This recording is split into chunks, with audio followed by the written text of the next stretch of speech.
Hilda. Welcome. So my song was supposed to be Girls Just Wanna Have Fun. Who actually remembers that song? Can we please just play it? When I leave, we'll play it. Oh, mama, deep when I'm alone, chicken ones and girls, they wanna have fun. Oh, girls just wanna have fun.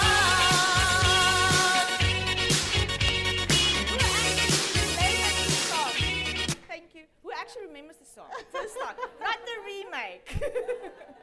Cool. So Hilda, I'm going to mix it up a little bit, but after that, girls just want to have fun, and you have something that you always talk about, and that is how to live your best life. So I'm going to go there with you now, and I want to know about how do you go about living your best life.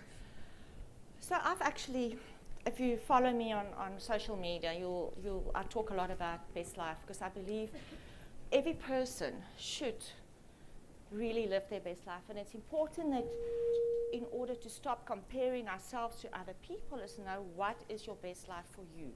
Mine is different to what yours would be, and it's okay, because the minute we live to our own values and we do what we do, bugger what the world is saying about us. So for me, the best life, the formula for best life is you have to create it. So what does it mean? And then what's your strategy to create it? And once you have it, you have to maintain it. So that means a whole different, how you build success and build your business is a very different way on how you're going to maintain it and then how you're going to protect it. So that's the formula. So I really focus on, I've created a level of success up to now. So what is my next level of success that I'm going to create? And by the way, you never get there, because the minute you think you're there, you see something else that needs to be done or where you want to go. And then who's the team that's going to maintain it, and what's the structure that will protect it. And I think if you think about your life like that, you can really everyone can create your best life. And it hasn't always, you're going through the ups and downs and the struggles, but once you know why you're doing it or where you're going, it makes it all worthwhile. I think that's in a short space I can say. So Hilda, on that, I mean, you're a businesswoman, you're a traveler, you're also a mother of two, and you're a keynote speaker, you're an entrepreneur, and you're also a philanthropist, the word I can never say. So I just want to ask you, how do you juggle all of this? I mean, how do you do this? And again, I can just tell you what I do. It's hard, and once you get over the fact that it's hard, you can then actually get on. So I plan. I am a planner. I have schedules for everything. And in that schedule, you need to be fluid, that things can still go wrong. So I really learned over the years to be good with my time management. And I think over the last probably year or two, I've learned what to say no to. Because all of us women, we want to do it all, and we just say yes, yes, yes, and eventually we're so overwhelmed with all the things that we do, and you think, oh, what does it all matter? So what I've learned is actually is what you say no to that will give you the space to do the things that you want to do and the things that you really enjoy doing. So I have a year plan. I know what I want to, sort of the big picture for the year. I know the big picture of what every month I want to do. And when I plan my month, I put my non-negotiables, which is really where do I fit, all the aspects of life, the health, the family, and then I fit everything else around that in. Every day of my week, I spend a specific, if I can call it, energy. So Mondays is my left brain, my numbers, my accountants, the fund managers, all of that. I don't have meetings, I don't have conversations. Wednesdays is my creative day. I write on Wednesday, so then the numbers days are over.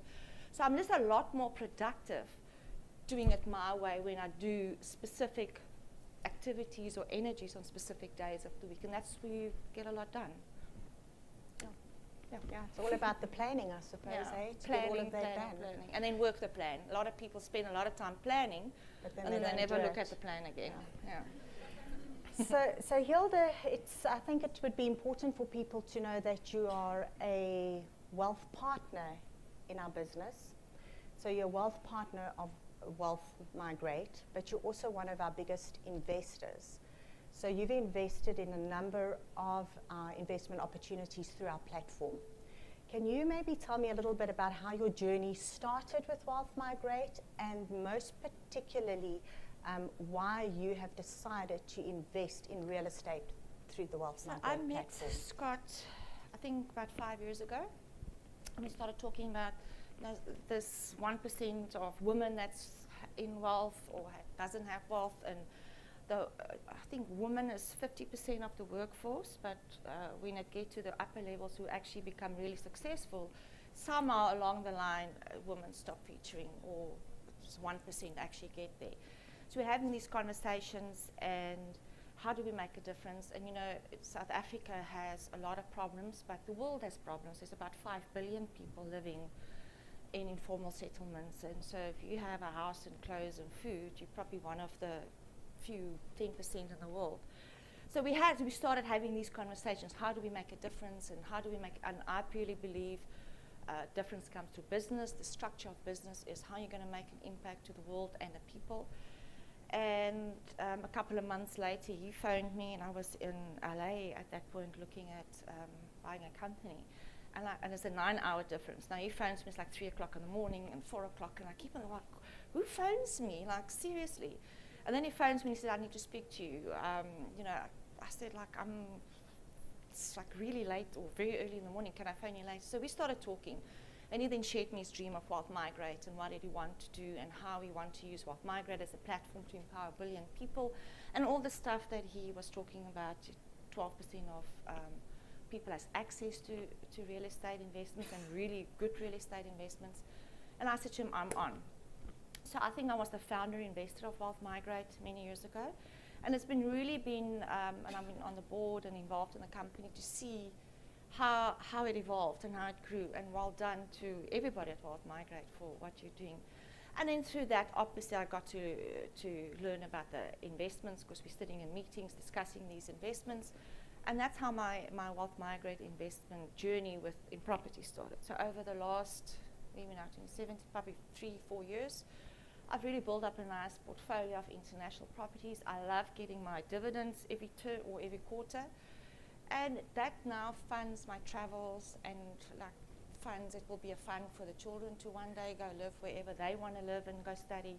So now that journey is just, it's really an exciting and interesting journey in the real estate. I wasn't exposed to that. So the guys really taught me a lot, and I think, there was a question from, one of the questions that set me going is, really look at what men are doing without having to compete with men and learn from them, because in real estate, financial, men still do dominate. I hope, and I think it is changing, but if we can learn, emulate, see how they do, and then start doing it, I think you're going to really see the force for change in the world happening.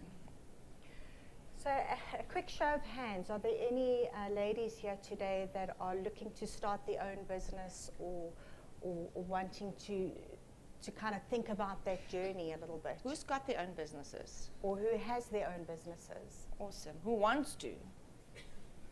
Wow. Why don't you? Why? So Hilda, what advice, based on your experience in this field, are you able to maybe share with us? Experience in what field? In starting your own business or wanting your own business. How do you go about that journey? I think that's a big question I need to know. Is if your why is big enough, because business is tough, it's really hard. So you have to have your why. And your why is not, I want a big why, a why that scares you. And then align a business with that, because when times are tough and you're probably not making as much money, and it's really gets difficult, that's what's going to pull you through. I many years ago started a healthcare company, and my why was I wanted, because I saw people cannot contribute to their lives, to their businesses, to their family, if you feel sick all the time, if you have pain all the time. So I started doing things to help those people, and when it got tough, all I was thinking about was those people that we are helping. And I think if you think about your client, who are we doing this for, and how am I contributing to making it a better place, you'll get through that. But it's tough. And it's also about the team that you bring into your business. But don't be scared. A lot of women are scared to start their own business and have fear. Your fear doesn't serve humanity. Your fear doesn't serve your community. So just try it. And if it's a mistake, then move on. Get up and move on. And that's the second thing you need to learn. A lot of women, when we make mistakes, we beat ourselves to a pulp about it. We go on and on about what a failure we are. Men don't do that. They make a mistake, they get up, they learn, okay, what went wrong, and they move on to the next thing.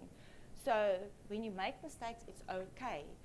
I see in America, they say the quicker you make your mistakes, the better, because the quicker you can get up and move on. Learn, Whereas here, it's almost in South Africa, it's almost everybody fears making a mistake, because what are the people going to say? So just make mistakes, get up and move on, learn from it, and do something different. But I think South Africa needs entrepreneurs to create jobs. I think South Africa needs female entrepreneurs and more role models to show other generations and people that it can be done.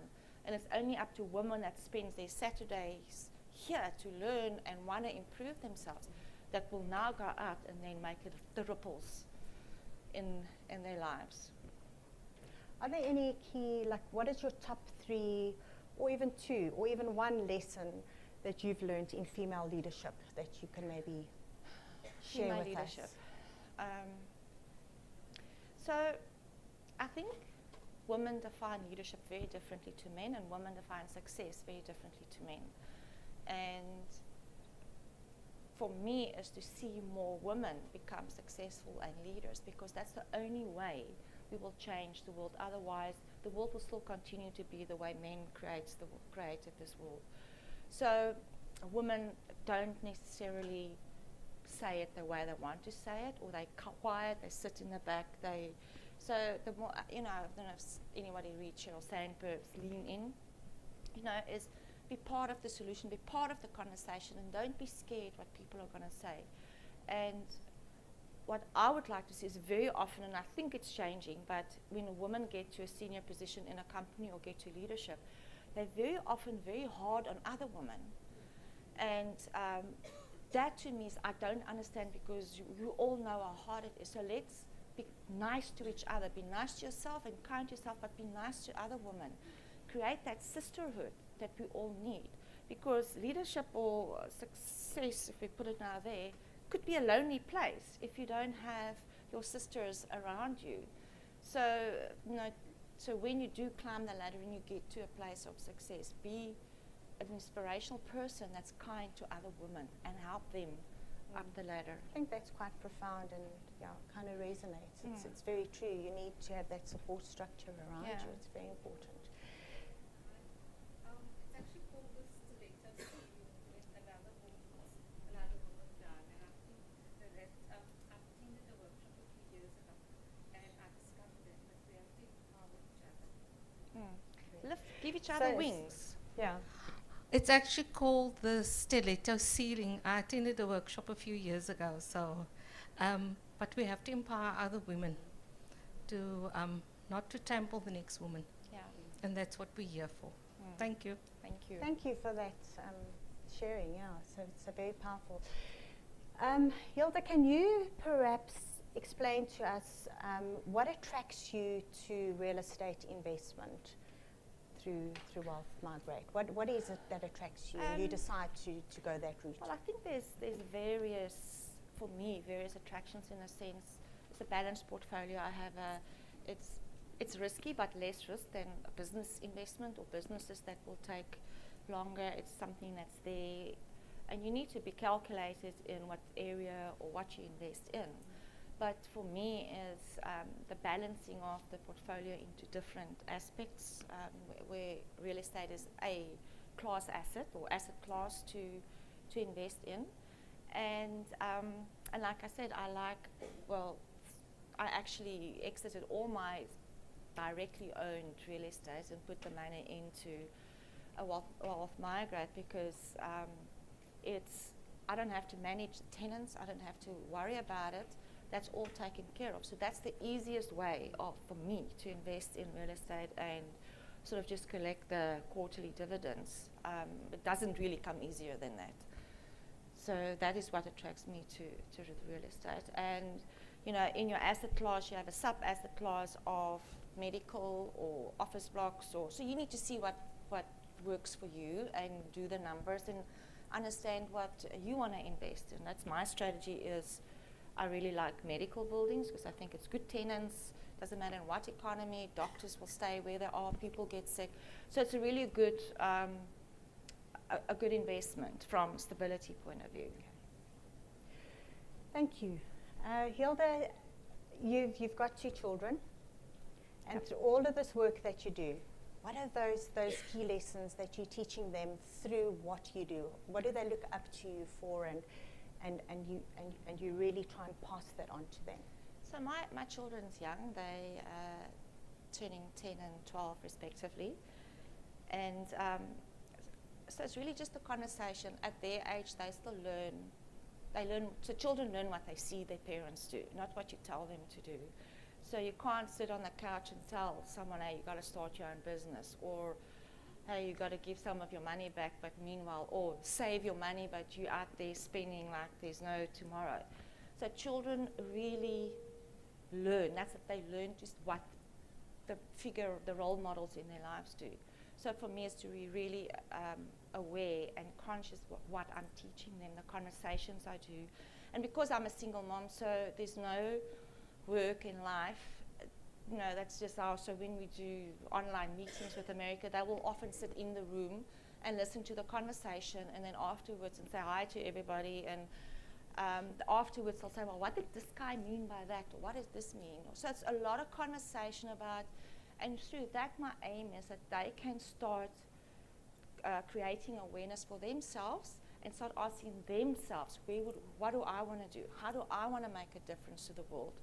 And when we do charity work, they need to understand that the whole world doesn't live like this. There's people that stand in line for food, and which when they were about, I think, 8 years old, I took them on Meals on Wheels, and we went to feed people. And they've never seen people queuing for food. So that was like, wow, a big opening for them. So they're starting to think, what does my life matter? How am I going to make my life matter when I'm an adult? And my daughter the other day said, Mom, can I go buy a bag of apples? I want to go hand the apples out at Stop Streets and stuff. So, and how am I going to use my business one day to make a difference? So those are the things. I just want to create the awareness in them that they have a responsibility to make the world a better place and to help be part of the solution to solve the big problems on the planet. All I can do, I guess, as a mum. Yeah, true. So, Hilda, you also are friends with Sir Richard Branson, and you spent some time with him on Necker Island. So I would love to know. The Necker that was. The Necker that was. Hilda was telling me last night the Necker that was, and I didn't even know that. So I'd like to touch on that for us, but mostly, he's such a profound human being that's doing such amazing work in this world. And what have you learned from your friendship with him that you'd like to pass on and give back? So I think from him, and this is probably his biggest, I don't know if anybody know, but the Hurricane Irma blew away the whole of the BVI, and all his islands are gone, like it's disaster.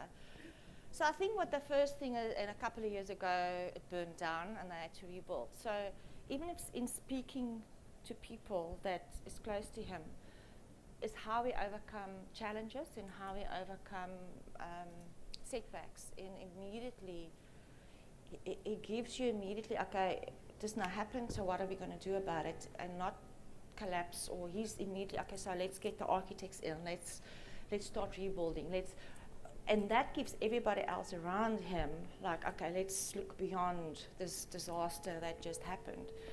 And he's really a good listener. He will always sit, a lot of people when you see them and they always have opinions and they always want to talk and talk. He's really probably the last one that will talk if there's a group. He will just sit and listen to other people's, what other people's views are and how he can use their experience in his business. And that I really admire. And it's every person he speaks to, he makes you feel like he really cares about you. And that is, and I mean, what do you care about? How are you, and what are you doing, and how's it going today, and how's the kids? And it's amazing that someone with his head up there with, I think he's now got 300 or 400 businesses, still can be that humble to really speak to people and really care. And I think that was the big lesson, is it doesn't matter where you are, you can always be kind to everyone around you. And it's And be humble. Yeah. It's interesting because, I mean, you're talking like this now, and it's a lot of things the same people said about Madiba. I mean, he would be the last person to talk in a room. He would sit and he would listen. And at the last point, he would give his opinion and his advice, that real art of really listening. So, thank you. So I'm not going to steal any more question time, because I'm sure a lot of you guys have got questions. So please, if any of you do, put up your hand, and please shoot some questions to Hilda. Here's one here. Is the other? Okay, Jenny, there's one here after. Yeah. Okay. That's fine, go. Oh, sorry. Hi, sorry.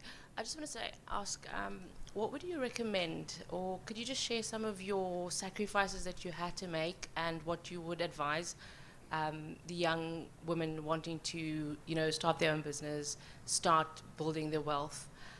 There's obviously being mothers and wives, there's sacrifices that we have to make.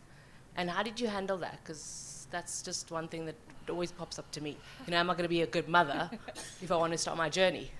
So there's two things that springs to mind. Is one, ditch the guilt.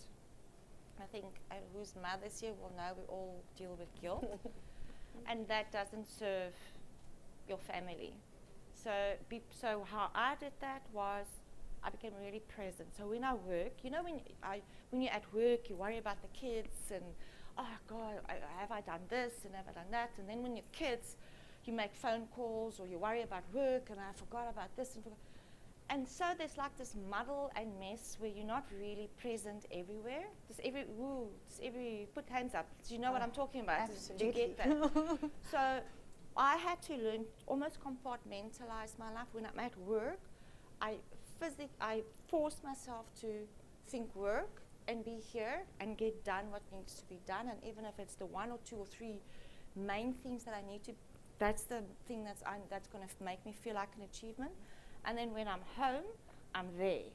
I don't then make phone, or like certain times dinner time is their time, it's our time, and that is a habit now. And with that, I found the guilt, because when I'm there, they know they have me.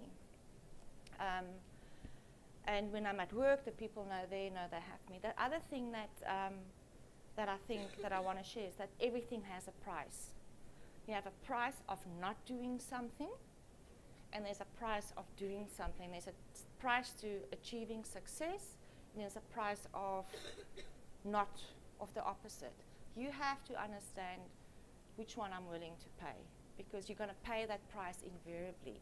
So I've made the sacrifices where you've maybe had to have an au pair when they were younger so that I can work. But now I'm free. I can do whatever I want. I can take them wherever they want.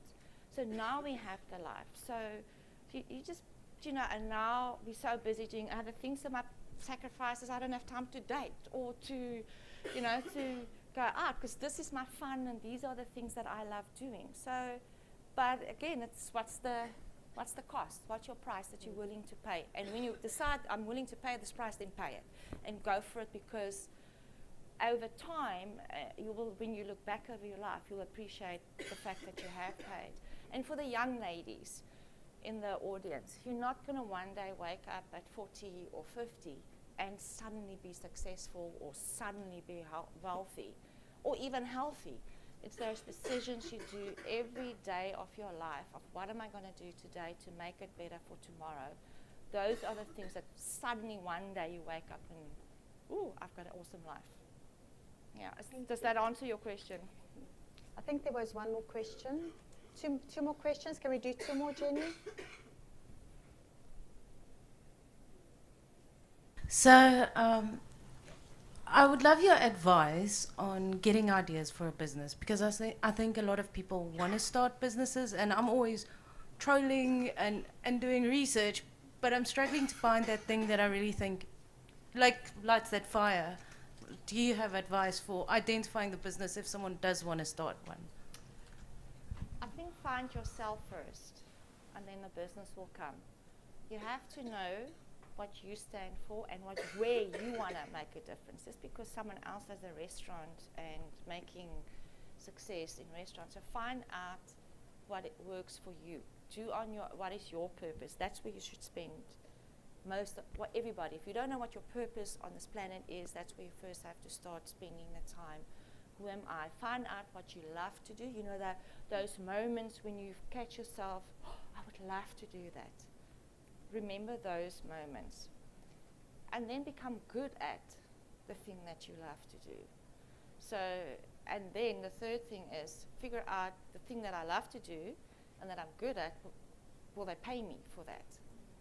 And you know, and that is sort of the journey. So what is that thing that you want to get good at? And what would people pay you? And then how can I create a business around that? I think it's in a nutshell. I mean, this could go on for hours, but this is in a nutshell what I would say. Jenny, Yes, here was one the here. young lady here. Hi. Okay, I just want to be a girl for 2 seconds. You guys look amazing. Absolutely amazing. So I'd just like to ask, what are some common mistakes to expect and be okay with, and mistakes that can be avoided, especially for young women starting out? Sure. It's that's a difficult one because it all depends on what you set out to do and how much you know about what you set out to do. Common mistakes. Can I rather say I want to rephrase that. Disappointments. I think if you learn to deal with people, because the biggest disappointments will come from people. And so understand people and understand your role in their lives, and that when they want to move on, you know, and they leave you in the lurch with a deadline tomorrow and nobody's there, they just move on. Don't let people destroy you in your journey forward. And that destroy is maybe a harsh word, but I mean, those of us that's walked the journey knows what I'm talking about. Am I right? My next question is, for most young women in their first jobs, making like plus minus 10 to 20K, what advice would you give to invest in property with that much money at your disposal? Well, it obviously depends on what you have extra. If you have 10 or 20K spending money extra, you work on a budget. So set yourself a budget, stick on your budget, and save some money. I think it's difficult to start becoming a big investor unless you've been a saver. So start putting some money every month away. Make sure, and the really people that's financially successful say you must put that away first and then live with it. So you take 10 or 15% of your, say let's do 10,000. You put your 1,500 and then create your budget on the rest. And then over time, once you've saved 15 or 20 or 100,000 rand, you then invest that. And start small. I think with Wealth Migrate, what's the minimum? Well, now it's 1,000 rand for the FWJK investment opportunity. So start small. Everybody always think, oh, I need a huge amount. So start saving and then put your savings into something. And start saving for a rainy day, because stuff also happens and you don't want to then go into your investments and have to exit your real estate because your tire blew on your car type of thing. So it's just become money savvy. So for you at your young age, I think learn the language of money. Learn the energy of money, learn what attracts money, learn the language of money. In your 20s, that's what you need to learn. In your 30s, you start capitalizing on that. And my age, you invest in young people that bring make it happen. Yeah. Is there any more burning questions? Yes.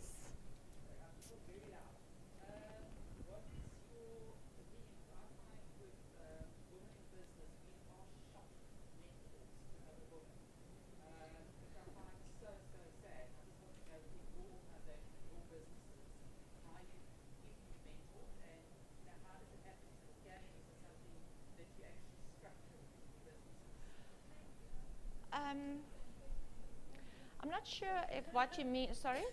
She said she had the same question. Oh. So I don't know why we're shocking mentor. I actually don't know. I don't have a question to that, but I think women find it difficult to go up to someone else and say, "Will you mentor me?" Or, you know, we're shy or we don't want to. So it's also we need to ask or know what we need to be mentored on and ask. And I have coaches, so sometimes we also don't want to pay. So, you know, so what I do is I have business coaches and life coaches and not, more purpose coach, not a life coach. I got a guy in Canada that coached me on how to live your purpose and your virtues and values and all of that. So it's find those people that can help you on your journey that you need to be helped on, but be clear, because people can only help you what you need help on. So you need to be clear. You can't come to me and say, mentor me, and on what? I don't have, you know, we don't have time, so there's no time. So come with a clarity of, and mentoring you're finding in conversations with anyone, you can really be a mentor to you. So I think it is ask, but be clear on what you need to be mentored on. And in business, for those that have businesses, what I used to do when I was still operationally involved in business is when we have our year plan and our year strategy, I would then set separate time with myself and say, to have this business or to do what I want to do, who do I need to be? And I need to become that person that deserves this business. And then when I know, okay, I need to increase leadership skills or communication skills or presentation skills or whatever, I then set out and find where am I going to get that? Who's going to teach me to become that? And then the business will follow. A business will only grow to the size of its leader. And go look at most businesses with problems, go look at leaders. Your business stagnate, that leader has stagnated. So business will only, so if you are a business leader or have your own business, you have the responsibility in yourself to keep on growing, because you need to take the people working for you with you. So, yeah, I don't know, I'm now So talking a something lot. just to add to that, I mean, also look for businesses that really, that it's part of their key focus is growing people. At Wealth Migrate, we've got a head of team and culture.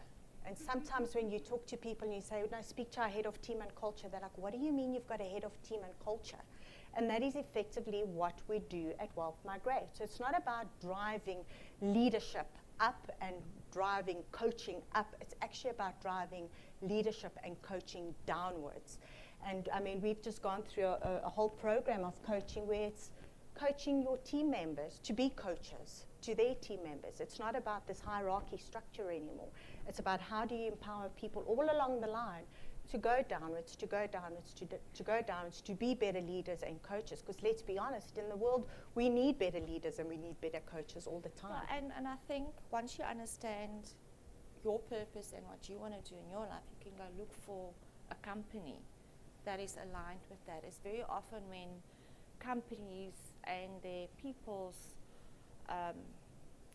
visions is not aligned, that you're unhappy in your job. But once your vision is aligned with what your company is doing, you can live your life through what you do. So Hilda, thank you so much for all this insight. You can clearly see we can stand here and talk all day, but people need to have a bathroom break, a cigarette break, a champagne break for some of us. What's the time? So I just want to quickly, before. Yes, go. The world is changing so fast. Where we are now, and I'm spending now a lot of my time traveling to see where's the world going and how's technology going to change, and through abundance and some universities I'm aligned with, you have to, don't think what you know now is going to be relevant in 5 years' time.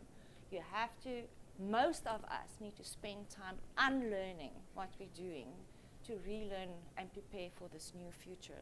They say in South Africa, 47% of jobs are going to be outdated, and if the jobs aren't going to be taken by robots, software will probably be able to do. So that is the challenge of humanity, and in a country where we live, is to be adaptable and to change as fast as change is happening. And if you can only remember this, is go look at what's my old way of thinking, what do I need to unlearn, and how do I, because the opportunities are going to come abound to those that's prepared for it. So go learn, go educate. We do a lot of stuff. The boys are doing a lot of stuff in education, where the world's going in our technology. Become part of that community and those conversations, because in there sits the opportunities for everyone here to go forward in the next 5 or 10 years. Thank you. Now I'm going to get off my little soap dish. Soapbox here. Thank you, Hilda.